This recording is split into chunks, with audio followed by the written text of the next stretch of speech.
کشمیر میں جموں کشمیر میں آرٹیکل 370 ہٹائے جانے کا 5 اگست یعنی 5 اگست کو 1 سال پورا ہوگا. اس سے پہلے ہی وہاں 2 دن کا کرفیو لگا دیا گیا ہے. سرکار کی طرف سے گھر گھر جا کر لوگوں کو گھروں کے اندر ہی رہنے کی چیتاونی دی گئی ہے. سڑکوں، پلوں اور چوراہوں پر سٹیل کے بیریکیڈ اور کنٹیلی تاریں لگا دی گئی ہیں. پچھلے سال ہزاروں کشمیری نوجوان، راجنیتا اور راجنیتی کاریہ کرتاؤں کو حراست میں لے لیا گیا تھا. گھاٹی میں جو کشمیر ویلی ہے اس میں انٹرنیٹ بھی بند کر دیا گیا تھا. انٹرنیٹ بحال تو کر دیا گیا ہے لیکن صرف 2G ہی اس وقت اپلبدھ ہے. 4G پر ابھی بھی بین ہے. سرکار عدالت میں لگاتار کہہ رہی ہے کہ وادی میں حالات ابھی ایسے نہیں ہوئے کہ 4G انٹرنیٹ بحال کیا جا سکے. مارچ تک کچھ ڈھیل دی گئی تھی لیکن کورونا کی وجہ سے پھر لاک ڈاؤن چالو کر دیا گیا اور جموں کشمیر کی مکھیہ منتری رہی محبوبہ مفتی نے کرفیو لگانے پر یہ کہا ہے کہ شہر کٹیلے تاروں، پولیس وین اور بیریکیڈ کی بھول بھلیا میں کھو گیا ہے. وہیں چیف منسٹر رہے عمر عبداللہ نے یہ کہا کہ 2019 کی تلنا میں اس سال 24 گھنٹے پہلے ہی سری نگر میں تیاریاں شروع ہو گئی ہیں. مجھے لگتا ہے کہ اگلے 2 دنوں تک سخت کرفیو رکھا جائے گا. پاکستان نے بھی 5 اگست کے لیے 18 پوائنٹ کا پلان تیار کیا ہے. اپنے 18 پوائنٹ کے پلان میں جو وہاں کے پردھان منتری ہیں عمران خان، وہ پاک آکوپائڈ کشمیر جو مقبوضہ کشمیر ہے پاکستان کے قبضے میں ہے، وہاں ایک سبھا کو سمبودھت کریں گے جس کا لائیو ٹیلی کاسٹ ہوگا. میرے مہمان ہیں آج شام کے air vice marshal, former air vice marshal Kapil Kak صاحب. کاک صاحب بہت شکریہ ہمیشہ کی طرح اپنا وقت ہمیں دینے کے لیے. بہت بہت شکریہ. میرا پہلا سوال آپ سے یہ ہے، آرٹیکل 370 ہٹانے کے بعد 1 سال بعد بھی گھاٹی میں کرفیو لگانے کی ضرورت کیوں پڑ رہی ہے؟ کیونکہ کیندر سرکار 1 سال کے بعد بھی کانفیڈنٹ نہیں ہے کہ یہ دن شانتی پوروک طریقے سے نکلے گا. ویسے وہ سارے مادھیموں سے دیش کو، ودیش کو، سارے وشو کو کہتے ہیں کہ کشمیر میں ہر طرح کی سامانیہ استھتی. تو اس کانٹرڈکشن میں ہی میں آپ کا یہ جواب دیتا ہوں. دوسری بات ہے کہ آج کا دن مطلب 5 اگست کی دن، کل تو ہے 5 اگست، 1 سال جو گزرا ہے بھارت کے لوکتنتر میں کتنے کئی طریقے کے بلاٹس لگے ہیں جب سے ہماری آزادی سوتنترتا ملی ہے. اور فلپ سائڈ پہ دیکھیں کشمیر میں بھی کافی طریقے کے بلاٹس رہے ہیں، مگر جو اندھیرا پر ہم کشمیر میں دیکھ رہے ہیں وہ پچھلے 70 سال سے 73 سال میں دیکھا نہیں ہے. اور جو ہمارے دیش کا ایک طریقہ کا ریپبلکن کیریکٹر ہے، آئیڈیشنلی دیکھیں تو اس ریپبلک کو گرایا گیا ہے. اس کو میں بعد میں ایکسپلین کر سکتا ہوں آپ کے درشکوں کے لیے کہ اس وقت خطرہ کشمیر کو نہیں ہے، خطرہ ہندوستان کو ہے.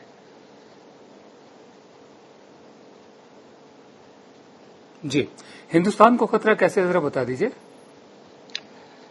دیکھیے، اگر آپ کا ایک پرانت، ایک راجیہ پچھلے 30 سال سے ایک کانفلکٹ کے طریقے پہ چل رہا ہے، اگر آپ ہمارے گرہ منترالیہ کے آنکڑے دیکھیں، آپ کے درشکوں کو ان آنکڑوں کی ضرورت ہے کیونکہ اگر میں آنکڑے دیکھ کا کوئی بھروسہ نہیں کرتا، مگر ہمارے ہی گرہ منترالیہ کے آنکڑے ہیں. 1 جنوری سے پوری 31 دسمبر 2019 میں پورے سال 157 ٹیررسٹ مارے گئے، اس پہ 125 کشمیری تھے. اس سال کے آنکڑے دیکھیں، 1 جنوری سے 15 جنوری تک، وہ آنکڑے تو 15 تک ہی ہیں، مجھے آنکڑے اب اس ڈیٹ پہ ہے، مگر اگر ان کے آنکڑوں سے جائیں تو 136 آتنکوادیوں کو مارا ہے، اس پہ 121 کشمیری ہے. تو سنکھیپ سے میں یہ کہنا چاہتا ہوں خطرہ کیوں ہے، کیوں کشمیر میں ہندوستانیوں کو مار رہے ہیں. کشمیری ہندوستانی ہے، سیکورٹی فورسز ہندوستانی ہیں،